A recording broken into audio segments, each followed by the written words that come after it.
घर में बहू आने के बाद कैसे रहना चाहिए। एक पिता ने अपने पत्नी को बड़ी सरलता से समझाया।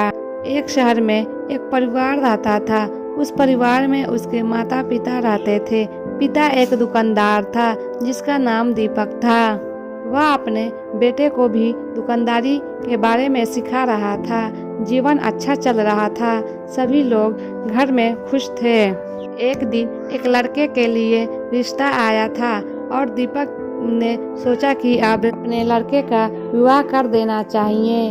अब हमारा लड़का दुकानदार भी अच्छे से जान गया है और उसे कोई काम करने में भी कोई परेशानी नहीं होगी।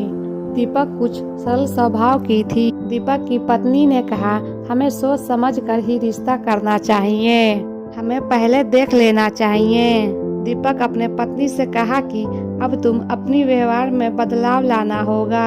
अब लड़के का शादी हो रहा है, इसलिए हमें भी उनके अनुसार ही रहना होगा। पत्नी ने कहा, मैं क्यों अपनी व्यवहार बदलूं, मैं तो बिल्कुल सही हूँ। दीपक बहुत समझदार था। उसने अपने पत्नी से कहा, मेरी बात ध्यान से सुनो। अब तक हमारा बेटा हमारी हर बात को मानता था, लेकिन जब लड़के की शादी होगी तो कुछ बातों में बदलाव आएगा। जब हमारे लड़के की शादी होगी तो वह इस दुविधा में फंस सकता था कि हमारी बात माने या अपने पत्नी को बात को माने। हमारी बात मानता है तो पत्नी को बुरा लग सकता है, और अगर वह पत्नी की बात मानेगा तो मुझे बुरा लग सकता है। यह समस्या हमेशा बनी रहेगी। इसलिए मैं तुम्हें समझा रहा हूँ कि अब तुम्हें अपना चिड़चिड़ा और जिद्दी स्वभाव छोड़ना होगा। अगर तुम अपने बेटे की खुशी चाहती हो, बेटे की शादी के बाद अगर किसी कारणवश तुम्हारी कोई बात नहीं मानी तो तुम्हें गुस्सा नहीं होगा। तुम्हारा इस बात को नज़रअंदाज करना होगा, क्योंकि अगर हम ऐसा करते हैं तो हमारा बेटा परेशान हो सकता है और उसके वैवाहिक जीवन में दिक्कत आ सकती थी। अब कुछ दिन बाद लड़के की शादी हो गई थी। अगले सुबह जब बहू उठी तो दीपक ने अपनी बहू से कहा कि अब से यह घर तुम्हें ही चलाना होगा, सब कुछ तुम्हें ही करना होगा, यह जिम्मेदारी तुम्हारी है। यह कहकर दीपक और उसका बेटा दुकान की ओर चला। दीपक की पत्नी कुछ नहीं बोली। उस दिन रात का खाना बहू ने बनाया और उस खाने में नमक अधिक पड़ गया था। जब दीपक और उसका बेटा दुकान से वापस घर आकर खाने पे बैठा तो पहला निवाला दीपक ने खाया और उसे नमक तेज लगा, पर वो कुछ नहीं बोला। और फिर बेटे ने खाना शुरू किया।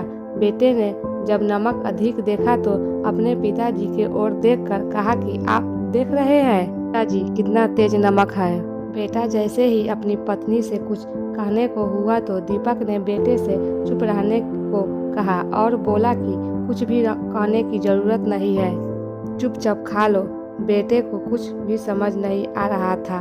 तभी पत्नी ने जब खाना खाया तो वह भी कुछ बोलने वाली थी। दीपक ने उसे भी कुछ बोलने से मना कर दिया। जब खाना समाप्त हो गया तो सभी लोग खड़े हो गए और दीपक बाहर टहलने चल दिया। पिताजी के पीछे लड़का भी चल दिए और अपने पिताजी से पूछा कि आपने आज इतना अधिक नमक का खाना क्यों खाया। पिताजी ने कहा कि तुम्हें भी यह सोचना चाहिए कि अगर तुम सबके सामने अपने पत्नी को बुलाकर उसके खाने में कमी डालते तो उसे कितना बुरा लगता। हो सकता है कि जल्दबाजी में ऐसा हो गया हो, और अगर तुम्हें कुछ कहना ही है तो अकेले में समझाओ, इससे उसे बुरा भी नहीं लगेगा। और बोले, बेटा वो अपना घर छोड़कर तुम्हारे भरोसे ही तो इस घर में आई है। अगर तुम्हें इसका साथ नहीं देगो तो कौन देगा। तुम्हें अब अपनी गृहस्थी बड़े देख कर चलानी होगी। बेटे को पिता की बात समझ आ गई थी। आखिर में जब लड़के के पत्नी ने खाना खाया तो उसे भी पता चल गया कि खाने में नमक तेज है। तो उसने सुबह उठकर सबसे कहा कि मुझे माफ करना, रात में मैंने खाने में अधिक नमक डाल दिया था। पिताजी ने कहा कि इसमें कोई भी गलती नहीं है, ऐसी गलती तो किसी से भी हो सकती है। बेटे की पत्नी के माफी मांगने के बाद दीपक की पत्नी ने सोचा, आगे से मैं भी बहू को कुछ नहीं कहूँगा, उसे हमेशा प्यार से ही समझाया करूँगा। अगर शायद मैं यह बहू को कुछ कहती तो बात बिगड़ भी सकती थी। इसके बाद दीपक की पत्नी भी अपने चिड़चिड़े स्वभाव में सुधार लाई।